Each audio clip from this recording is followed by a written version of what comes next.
आज सकाळी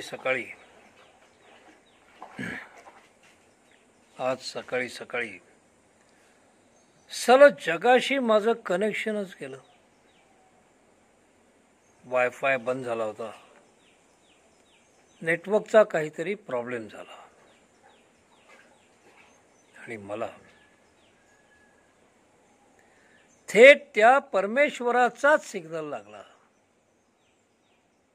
सकाळी सलग जगाशी माझं कनेक्शनच गेलं, नेटवर्कचा काहीतरी प्रॉब्लेम झाला आणि मला थेट त्या परमेश्वराचाच सिग्नल लागला. सिग्नल लागला तसं केलं हॅलो, लावला मग व्हिडिओ कॉलच सरळ. पण मी करतोय इथून हॅलो हॅलो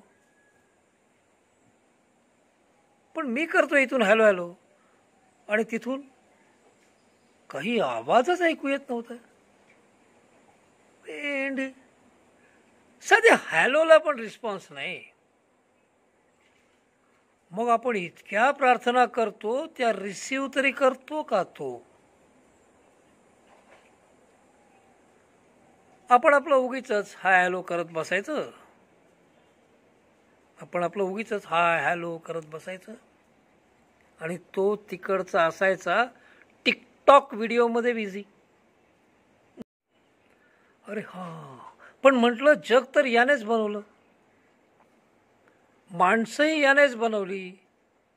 हे खरं मानलं तरी माणसांची भाषा, ही भाषा कुठे त्यांनी बनवली? जग यानेच बनवलं, माणसंही यानेच बनवली, तरी माणसांची भाषा, ती भाषा कुठे त्यांनी बनवली?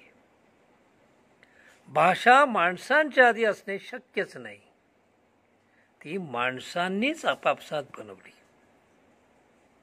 मग ही माणसांची भाषा त्याला समजणार कशी?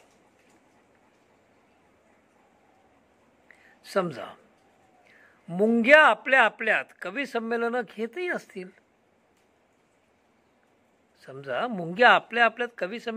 असतील. तरी आम्हा माणसांना थोडीच कळणार. तसंच त्याच्यासमोर माणसं केवढीशी,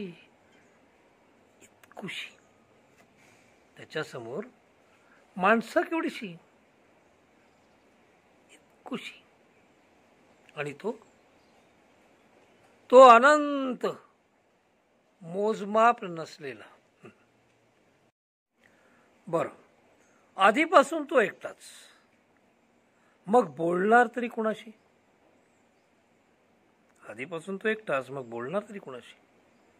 गेला बाजार एखादी परमेश्वरीण पण असण्याची शक्यता नाहीच. भाषेची गरजच काय असणार म्हणा त्याला. आता त्याला भाषा नाही आणि आमच्याकडे फुटकळ भाषेशिवाय काहीच नाही. बहुधा म्हणूनच माणसांनी प्रार्थनेचं ॲप तयार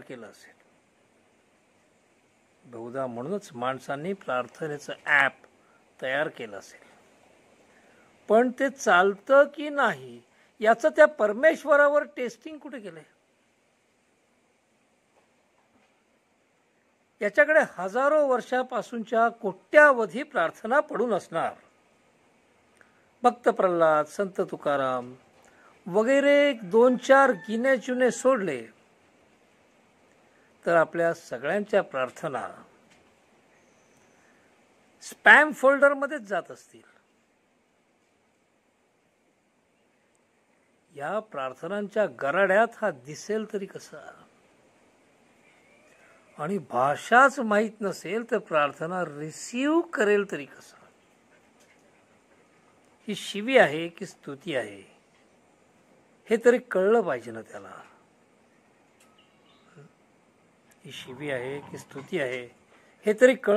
त्याला. भाषिक अर्थ गायब केला तर प्रार्थना म्हणजे नुसताच तर आपला आवाजी गोंगाट. आवाज तर आधीपासूनच होता. आवाज तर आधीपासूनच होता, कान नंतर आला. जसं दिसणंही होतं, खोबणीत डोळे मागाहून उगवले. हो, पण परमेश्वर असतो इथून तिथून विस्तीर्ण पसरलेला. सिग्नल मिळाला तसा थेट माझ्या मोबाईल स्क्रीनवरच अवतरला. म्हटलं आता या विस्तीर्णाशी बोलायचं कसं? पोटात घुसून गुलगुल्या कराव्यात की काय? हाय करावं, हॅलो करावं का? हाय करावं, हॅलो करावं का? नमस्कार, की आपली स्माइली द्यावी ठोकून? पुन्हा प्रश्न तोच. शब्दांचं हे सांकेतिक जग याला कळणार कसं? शब्दांशिवाय हा समजा जाणूनही घेईल माझं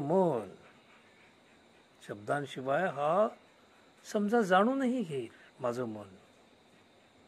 पण मला याचं मन कळणार कसं? मुख्य म्हणजे कळलं राहू दे बाजूला, साधा संवाद तरी साधणार कसा? हातवारे करून की डोळ्यांनी? पण याचे तर करोडो हात, आकाशभर डोळे, काही सुचेच ना. मग त्यानेच माझ्या लक्षात आणून दिलं की कम्प्युटरचं नसतं का तसं. म्हणजे हार्डवेअर असतं, पण सॉफ्टवेअर आपल्याला आणि कम्प्युटरला समजेल असं टाकावं लागतं. आणि बेसिक मध्यस्थ भाषा तर लागतेच, ती अपलोड करावी लागते. अरे हा, खरंच की. मग म्हटलं परमेश्वराशी आपलं वायरलेस कनेक्शन स्ट्रॉंग आहे. तर वर सरळ सगळी भाषा घेऊया डाउनलोड करून. लगेच ॲक्सेस मिळाला. पासवर्ड पण काही नाही. एवढ्या फटाफट कनेक्शन परमेश्वराची. मला जरा शंकाच आली. यायला म्हटलं नकळत गेलोय की काय देवाघरी. चिमटा काढून बघितला माझा मलाच, पण होतो. बहुतेक परमेश्वराने पण फ्री वायफाय सेवा चालू केली वाटते. असो, तर मी त्या परमेश्वरात माझी भाषा डाउनलोड केली आणि परमेश्वर एकदम बोलकाच झाला. त्याचा पहिलाच प्रश्न स्क्रीनवर आला,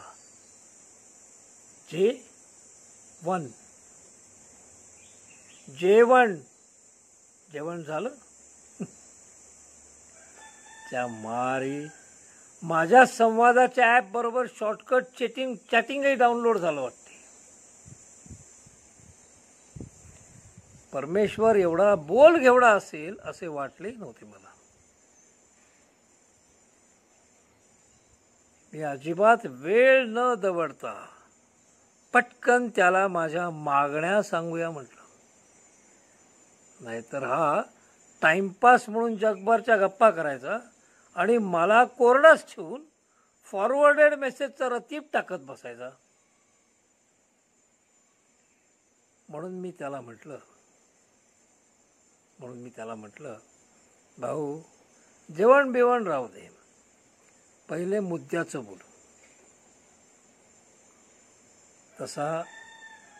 तसा तो तडक बोलला, ओके ब्रो बोल. ओके ब्रो बोल. म्हटलं अरे परमेश्वरा, तुला काय सांगायचं? तुला कळत नाही का रे माझी परिस्थिती? तसं तो म्हणाला, नाही, सांगितल्याशिवाय कशी कळणार? मी म्हणालो, असा रे कसा रे तू परमेश्वर? तू एवढा सर्वव्यापी, तुला सांगायची काय गरज? तू काय लोकल ब्रँडचा परमेश्वर आहे का, की प्रॉक्सी परमेश्वर आहेस? तर तो म्हणाला, लोल, LOL, लोल.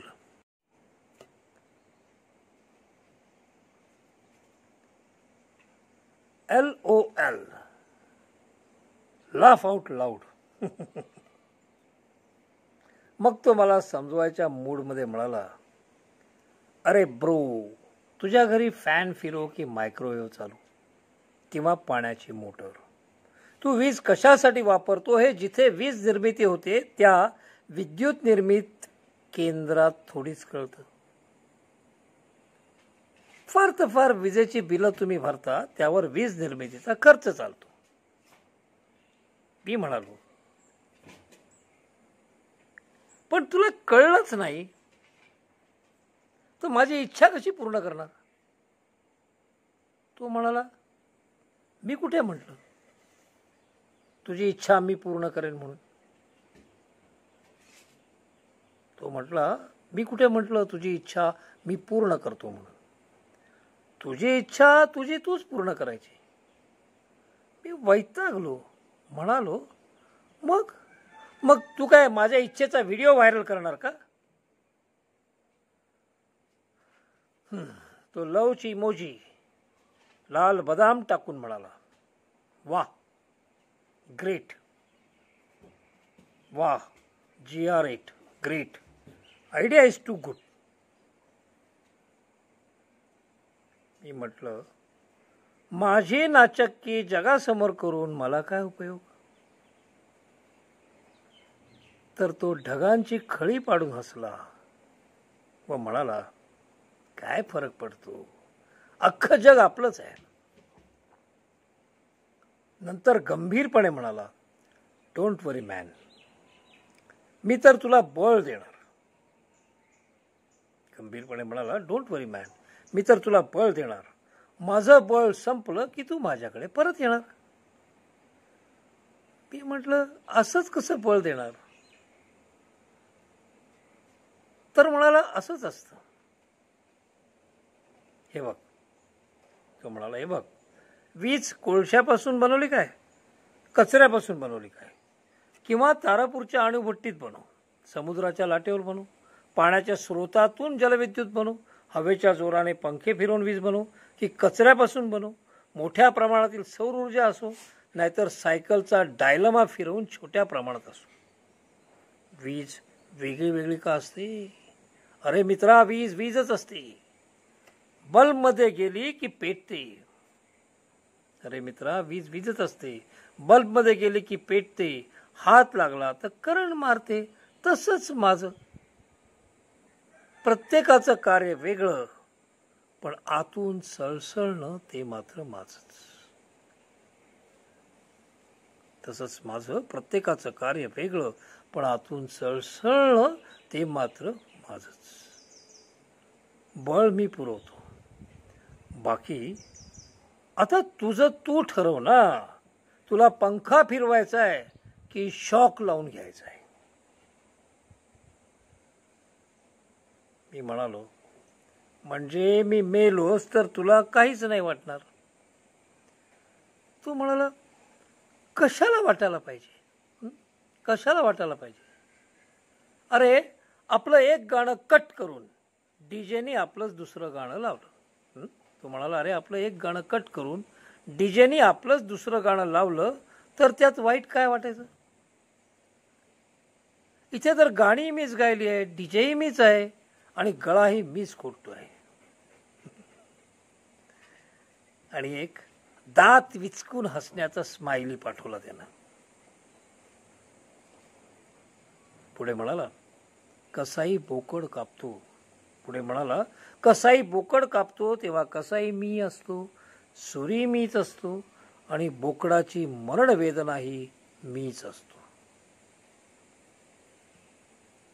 आता बघ ना, ढगांच्या गडगडाटात वीज चमकते.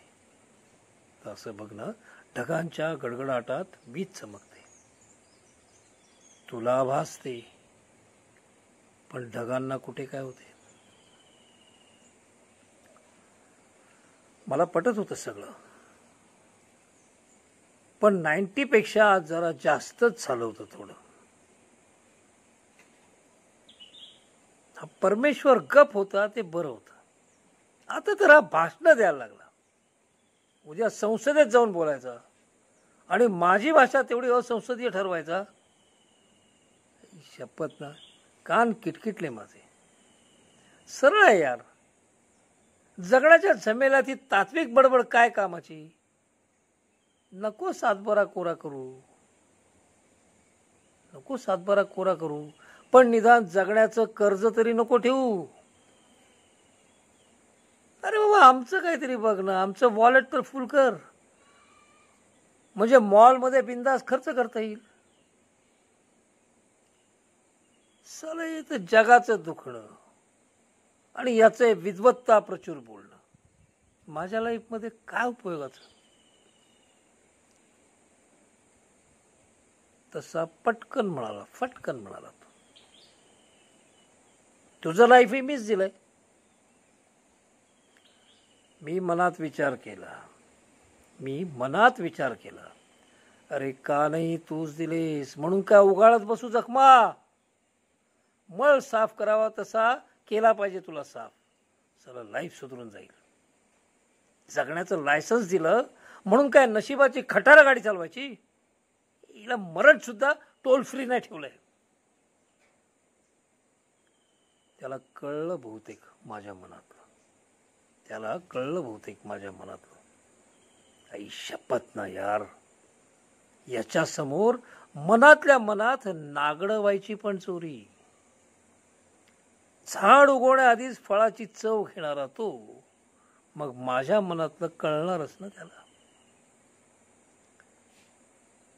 तो म्हणाला शांतपणे, अरे कसली एवढी मळमळ. माझं मन त्यांनी वाचलं होतं.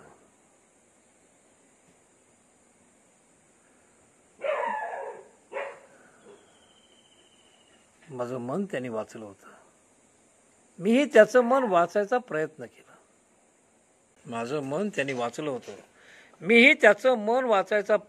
केला. पण कसलं काय. निळ्या शार आकाशा व्यतिरिक्त काहीच दिसलं नाही.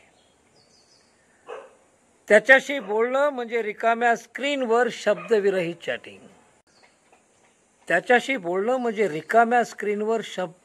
चॅटिंग. आपलेच प्रश्न आपल्यालाच गुगल होऊन येतात. तसा तोच म्हणाला पुढे, किनाऱ्यावर राहून समुद्राचा तळ कसा वाचता येईल.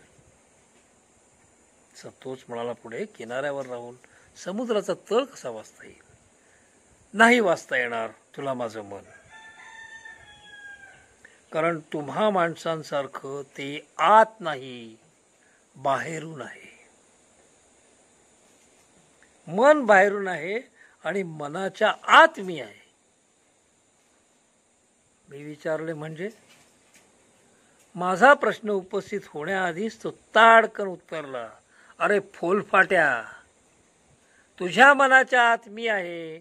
आज चुकून तुझं जगाचं कनेक्शन बोंबललं आणि तुला तुझ्या मनाच्या आत डोकावता आलं म्हणून तुला माझं कनेक्शन गावलं. म्हणजे मी विचार करण्याआधीच तुला कळतं. होय रे बावड्या, तुझ्यावर लक्ष ठेवायला मला CCTV कॅमेऱ्याची गरज नाही.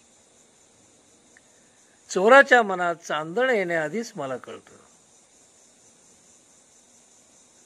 मी निरुत्तर आणि गप्प. तोच पुढे म्हणाला,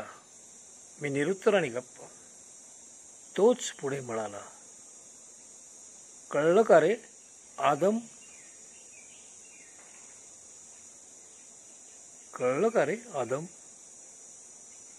मी चमकलो आणि विचारलं, आदम? मी चमकलो आणि विचारलं, आदम? तर म्हणाला, होय, आदमच आहेस की तू.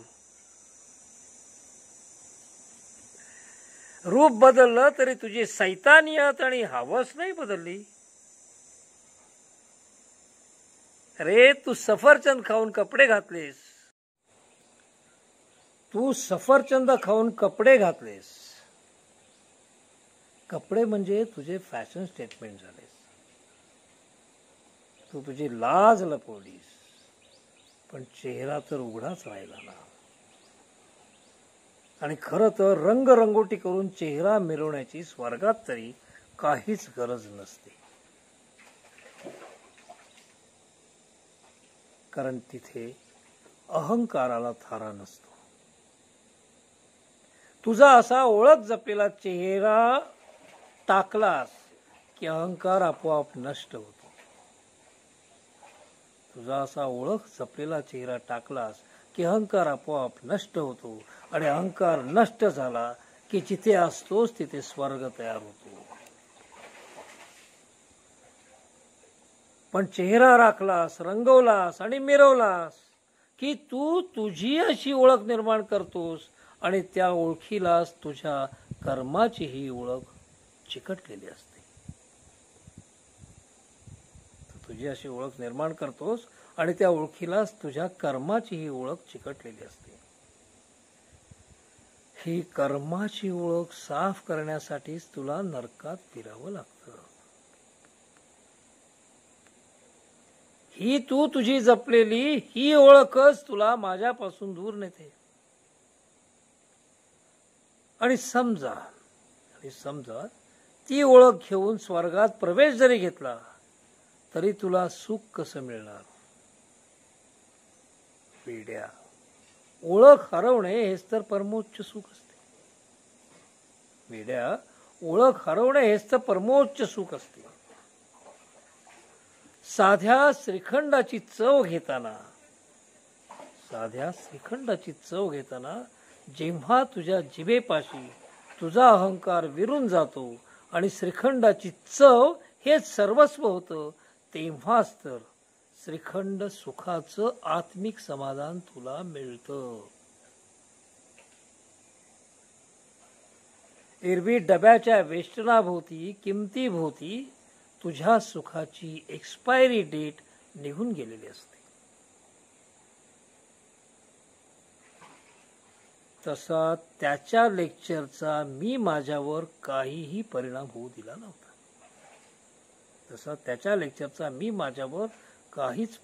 दिला नव्हता. लेक्चर ऐकून तरी काय करणार होतो? खाल्लेली सफरचंद पुन्हा ओकण्याची सिस्टीम माणसात असते तरी कुठे? खाल्लेली सफरचंद पुन्हा ओकण्याची सिस्टीम माणसात असते तरी कुठे? मी सावध पवित्रा घेत म्हणालो, तू न सांगता मी सफरचंद खाल्लं याचा राग आहे वाटतं अजून तुला. तू न सांगता मी सफरचंद खाल्लं याचा राग आहे वाटतं अजून तुला. तो हसल्यासारखा भासला मंदसा. म्हणाला, नाही रे बाळा, ना मला राग ना मला लोभ. मी निरीच्छ असतो आणि सफरचंद खाण्याने मला काय फरक पडतो? पण त्या सफरचंदाचीच ऍसिडिटी तुला भोवली. तुझी सफरचंदाचीच टेस्ट डेव्हलप झाली. तू पिढ्यानपिढ्या सफरचंदावर सफरचंदच खात सुटलास. सैतानाने तुझी मनुष्यत्वाची गुणसूत्रच नष्ट केली. तू पिढ्यानपिढ्या सफरचंदावर सफरचंदच खात सुटलास. सैतानाने तुझी मनुष्यत्वाची गुणसूत्रच नष्ट केली. आता तू माणूस म्हणून नाही, सैतानी सफरचंद म्हणून जन्माला येतोस. त्या सैतानी सापाची एकच द्विदल जीभ वळवळत होती. त्या सैतानी सापाची एकच द्विदल जीभ वळवळत होती. तुला तर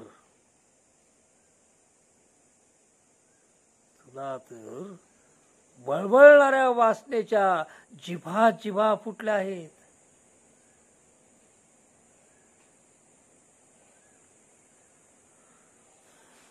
माझ्या वळवळत्या जिभेला आता सफरचंदाच्या चवीचा कंटाळा आला होता. माझ्या वळवळत्या जिभेला आता सफरचंदाच्या चवीचा कंटाळा आला होता. माझी मानवी जीभ ज्ञानाने जग जिंकल्याच्या उन्मादात आता परमेश्वराचाच घास घेऊ बघत होती. मी हसलो गडगडाटाने हसतच म्हणालो, बा परमेश्वरा पामरा, तू हरला आहेस हे तुझ्या लक्षात येत नाही का? बा परमेश्वरा पामरा, तू हरला आहेस हे तुझ्या लक्षात येत नाही का? मला वाटते तुझे सगळे ज्ञान तू सफरचंदातच साठवले होतेस.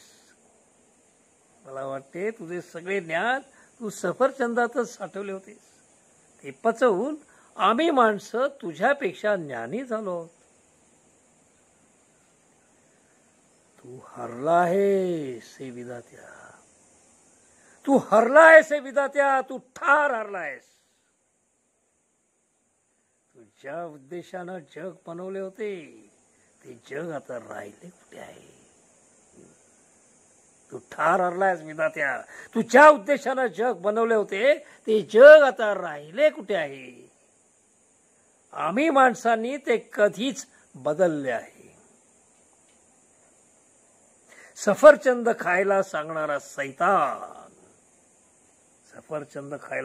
सैतान, तो सुद्धा आम्ही आत्मसात करून कधीच संपवला आहे. जो गिळतो तो वाढतो. जे गिळलं जातं ते नष्ट होतं. हे आम्ही सरपटणाऱ्या प्रजातीकडूनच शिकलो. आणि शेवटी त्या सैतानालाच आम्ही गिळला आहे.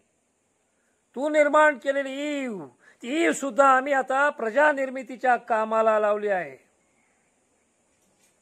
आमची संख्या फोफावतेच आहे.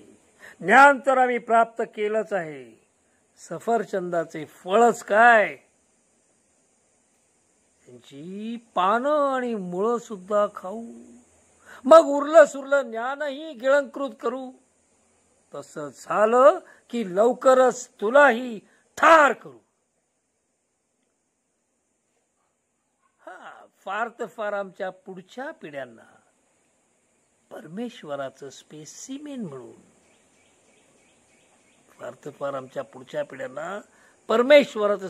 म्हणून आम्ही तुला प्रार्थनेत ठेवू. बस. अरे तूच जन्माला घातली असली तरी आम्ही माणसं आहोत. आता आम्हीच आम्हाला जन्माला घालतो. तुझ्या सृष्टीचं रहस्य आम्ही जाणून घेत आहोत. एकदा का ते संपूर्ण उलगडलं की तुझी आम्हाला आवश्यकताच काय उरणार? तुझ्या सृष्टीचं रहस्य आम्ही जाणून घेत आहोत. एकदा ते संपूर्ण उलगडलं की तुझी आम्हाला आवश्यकताच काय उरणार? ईश्वरा, तेव्हा तू नश्वर होशील आणि आम्ही माणसं ईश्वर. ईश्वरा, तू नश्वर होशील आणि मी माणसं ईश्वर. बघ, गेम इज चेंजिंग.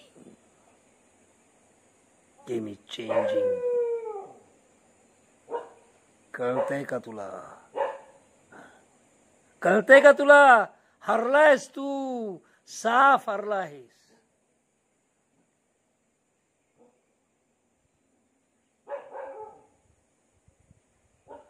मी इतकं बोललो तरी परमेश्वरावर काहीच फरक नाही पडला. कदाचित त्याचा प्लॅन बी रेडी असावा. तरी मी त्याला खोदून विचारले, गायब? गायब? तो म्हणाला, नाही, मी कसा गायब होणार? तो म्हणाला, नाही, मी कसा गायब होणार? नेटवर्क गेलं तरी मी शाश्वतच असतो. मी विचारले, मग उत्तर देत नाहीस ते? घाबरलास का नष्ट होणार म्हणून?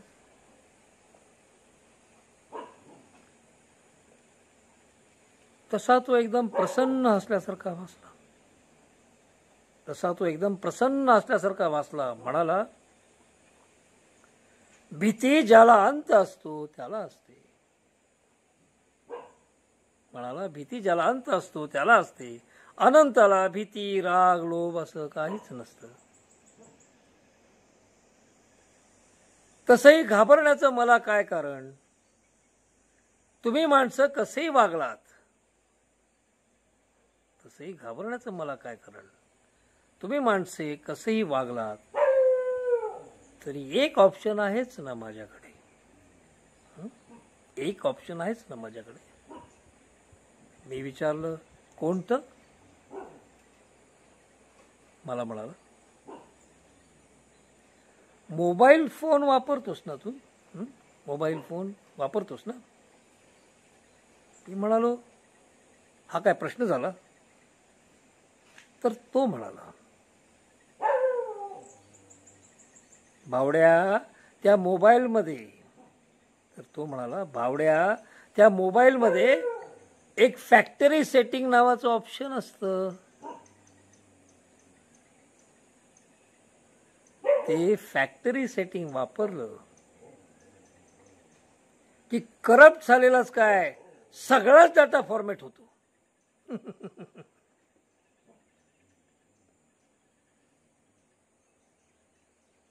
दोस्ता, जन्माला घालण्याआधी मी नाशाची बीज पेरत असतो.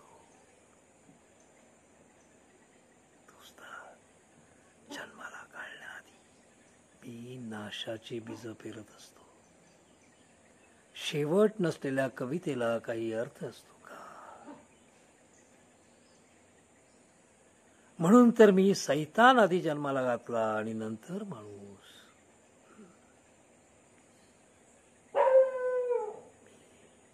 सैतान आधी जन्माला घातला आणि नंतर माणूस. मरण हे बाय डिफॉल्ट तुझ्यात फीड केलेलं आहे.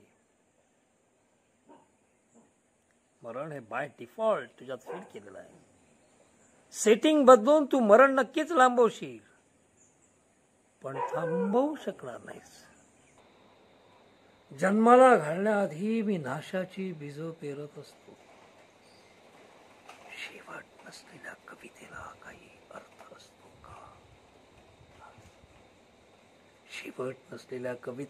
अर्थ असतो का? म्हणून तर मी सैतान आधी जन्माला घातला आणि नंतर माणूस.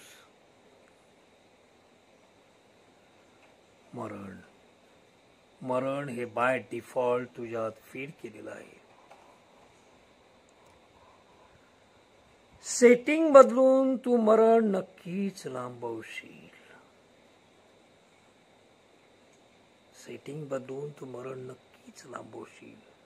पण थांबवू शकणार नाहीस.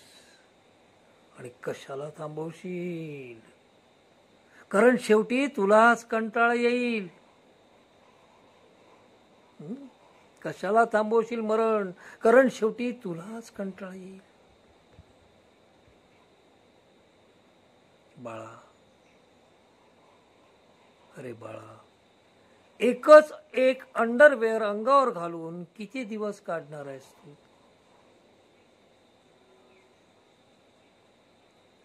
शाश्वत राहणं ईश्वराला झेपतं. शाश्वत राहणं ईश्वराला झेपतं. नश्वराला मृत्यू हेच वरदान असतं.